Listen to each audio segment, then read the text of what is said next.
This is Mark Dilatush and Sal Khan, both of us from New Patients Inc. Hey, Sal. Hey, Mark, how's it going? As you can tell from the background, we're in we're in the same building, a few offices down at the end of a corridor. Seems kind of odd to have a podcast with somebody that's sitting in your own building, but both of us are going to be necessary to share with the information with you, both historical references to why we created the podcast called The Hamster Wheel, and current references on why we created the podcast called The Hamster Wheel. So, why the hamster wheel? So, I don't know, 30 years in dentistry. When I originally started, I just inherently noticed how busy dentists were just with the dentistry part of dentistry, and then how the business side began to stress them after they were busy with the dentistry side.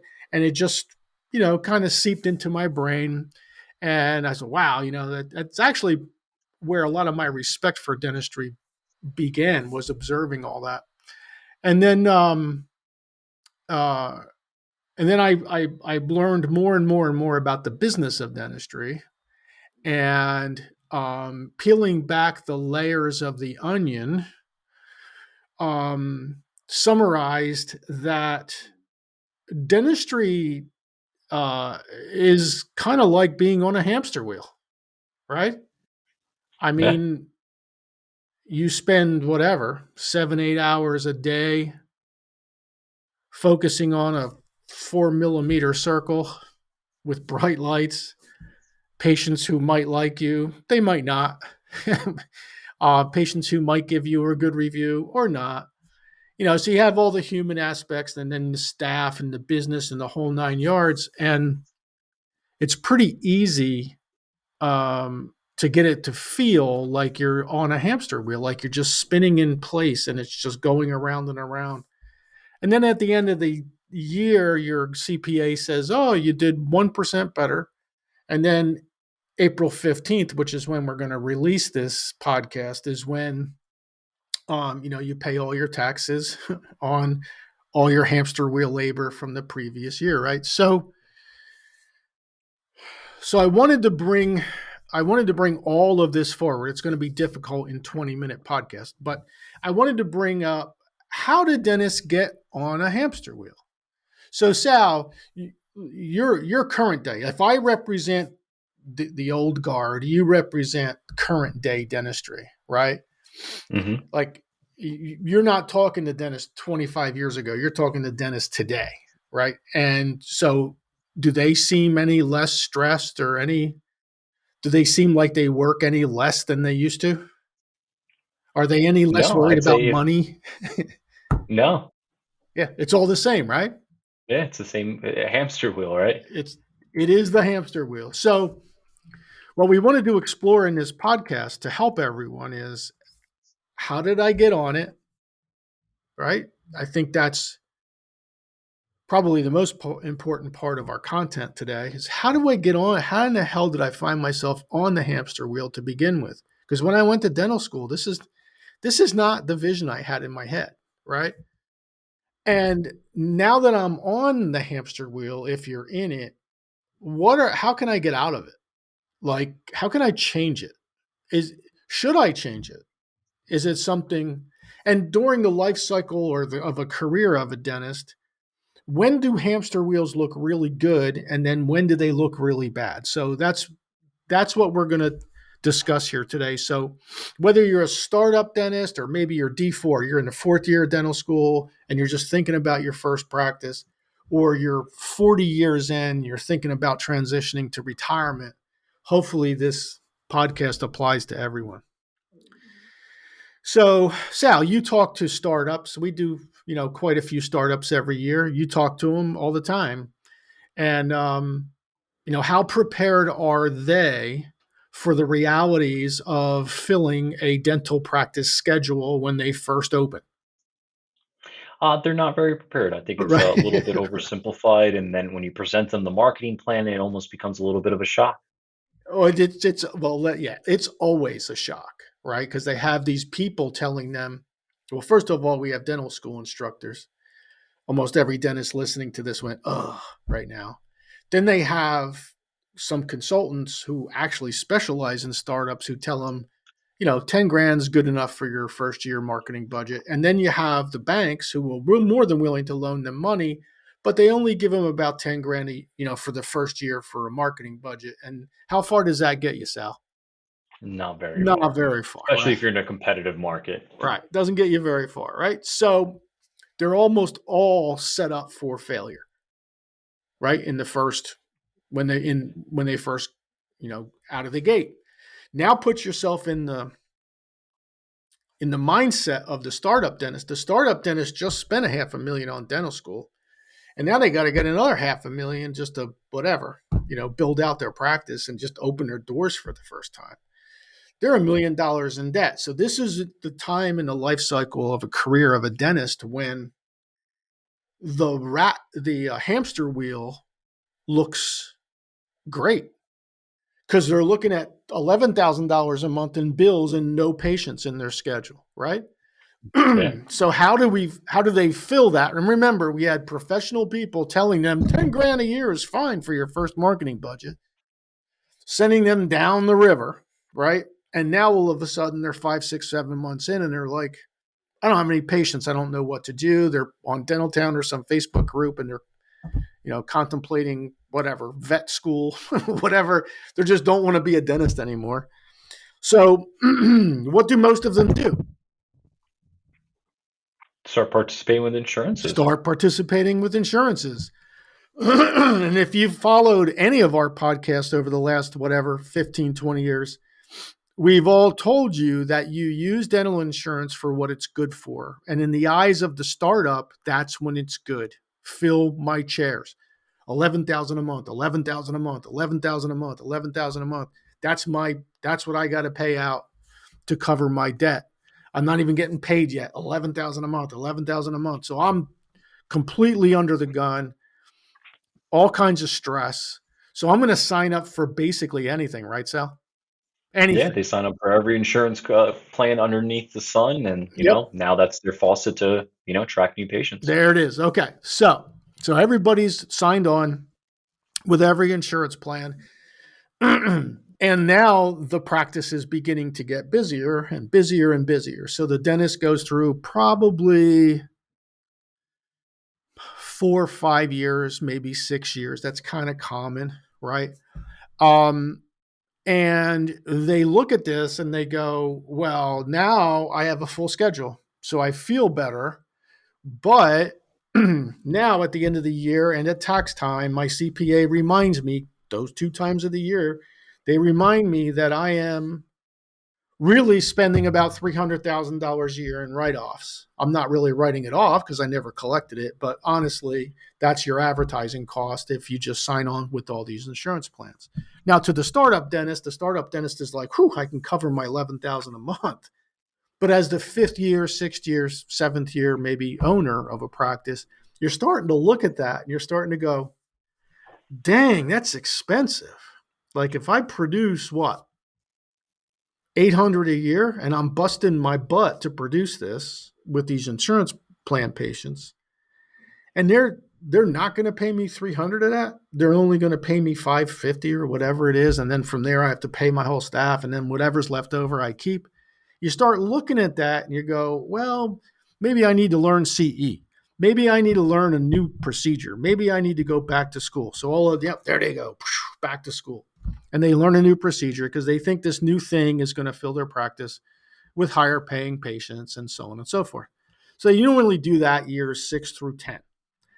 And they still come back to the practice with the same insurance plans, with the same types of patients, and they end up maybe a little bit improved, but not much. And the insurance companies are still taking whatever, 28 to 31% of their money. And then it really starts to dawn on them, or maybe it takes another 3 or 4 years where they go, there has to be a better way. Why does it feel like I'm just in a habit trail and I'm just running in place and I'm not really getting anywhere, right? Um, in your experience, Sal, when a dentist comes to us and says, "Hey, I want to grow my practice," do they are they asking for something ridiculous like 1,000% growth, or like in an established practice, what kind of growth does the average person who calls us, what are they looking for? Somewhere around like 15 to 20% growth for the 15 to following year. 20%. Okay. So even 15, 20% growth year over year over year would be an amazing trajectory for any business, actually. But if you got whatever, 5% growth, 10% growth, let's go with five. So if you had an $8 million practice, collections, and you wanted 5% growth, that's $40,000. That's 840 the next year. That's your CPA would leave you alone. They'd say, "Hey, man, you grew, right?" Um, you know, there's nothing wrong with that kind of growth. The problem is that dentistry is not scalable. It has a capacity. It actually has three capacities. They are the number of hours the dentist is willing to work during the week, the number of operatories within the building, and the hours of operation for the whole practice. So what happens is the dentist, as their career unfolds, years 9, 10, 11, 12-ish, they have to make a choice. So they go home and they talk to their spouse and they say, in order for me to earn more, I kind of have to just work more. And I don't know, if the spouse is male or female, doesn't matter.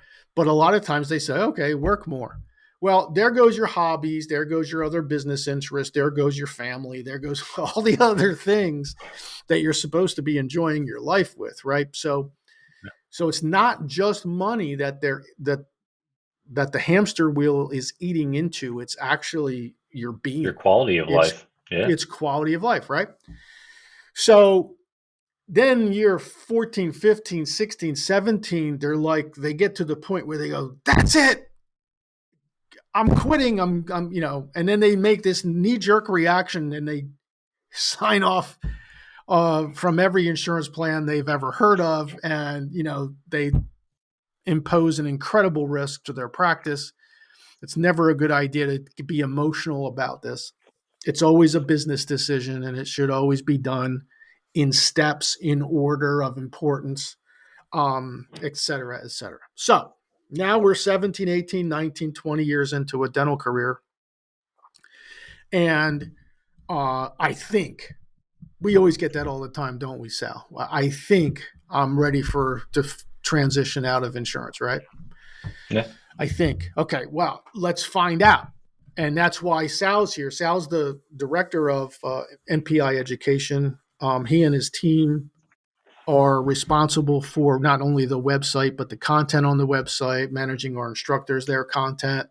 There's a whole bunch of people behind the scenes, but Sal's the leader of that team. And one of the most popular aspects of NPI education is the fee-for-service series of courses. About a year ago, well, no, I think it was like April. It was like right around April 15th, 2022 was the first real launch of NPI education. And now there's, over 200 dentists in there all taking the courses, 95% of which are in the fee-for-service journey series of courses. That series of courses, whether you're a startup in your 5th year, 10th year, 15th or 20th or 40th year, okay, there's a starting point for everybody. The first course is actually a prerequisite where we share with you all the things you need to consider before you go down this road, because this road is not something that you do willy-nilly. It's not something that you do without measuring your progress. Sal and I are both big fans of KPIs. Most dentists are not. Okay. So just very basic KPIs to keep your eyes on.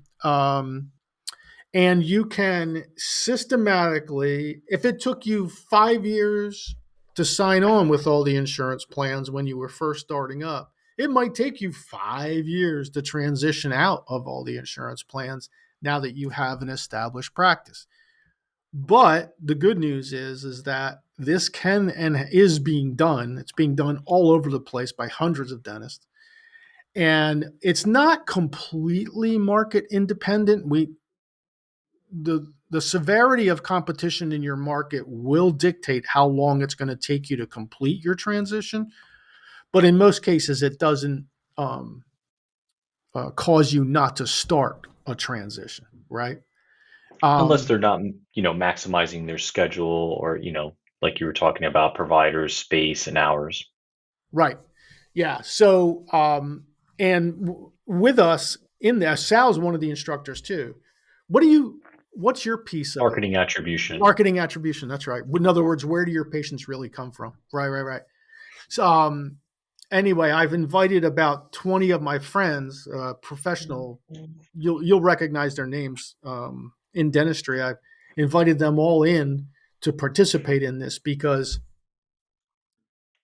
from our point of view, um, there's nothing more damaging to the psyche of a dentist than working on someone who's not really appreciative, spending an hour with them, coming up for air, lifting up your loops, turning the lights off to lift up your loops, only to find out you just made $17. Right? There's nothing really more demoralizing. Okay, and that for most of you that may happen in year 9, 10, 11, or 12. It's just that if you sign on with a bunch of plans when you first open, um, eventually it's going to catch up, and eventually you're going to get to that emotional point of wanting out. And NPI education is there. We're there. It's all free, so it doesn't cost you anything.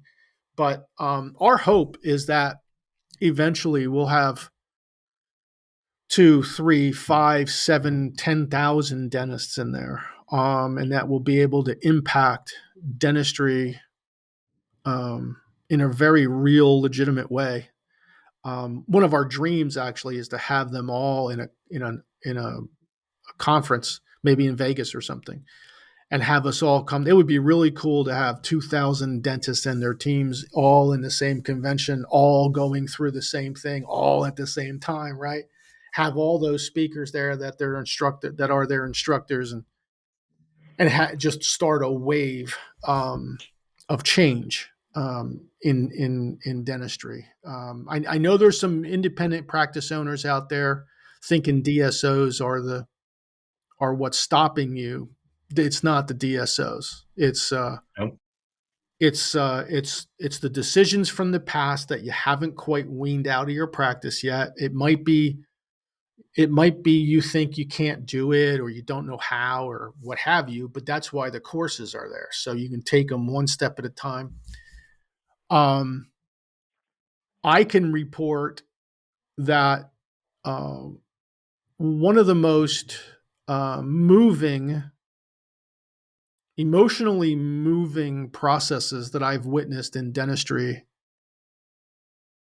in all the years I've been in dentistry was it was during a fee for service transition where the entire team knew exactly how many more patients they needed to bring in before they dropped the plan.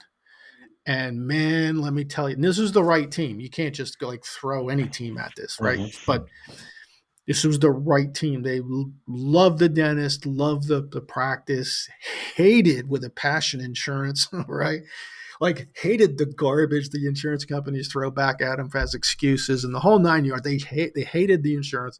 Loved the doctor, was trusting enough in them to do this, and they were like so on the ball on the phones when new patients called, and they were like so service oriented. And when they hit those numbers and the doctor sent out that letter to, I don't know, pick an insurance company, Cigna. Oh my God, it was like, and then they all had these They all had team wide. They were pre agreed upon team wide retreats. So when they went through, let's say the first or second or third insurance plan, they got rid of it. They started small, right? They got a reward, but then another reward, and the biggest reward was, they all went, I don't know, Mexico for a week or whatever it was. And every step, the dentist, now again, this is for the dentist, right? The dentist is now, we actually just talked to one of our clients the other day, and he said, Mark, I got a little concern. I said, what's that? He goes, I made as much money last year, but I only worked 30% of the time. I said, what are you worried about? Go enjoy your Yeah. family. Go buy something. Go buy, because the guy's, he's doing fine, right? Financially. And I said, he goes, yeah, but I'm not used to being slow. What do I tell my wife? I says, like I'm not Frank Carter. I'll let Frank help you with that. But that's what you get back. The doctor gets their life back, right? They get their enjoyment back. They get the reason they went to dental school originally back. In other words, somebody doesn't own it. They own it. They own it back, right? So it's an incredible thing to watch happen.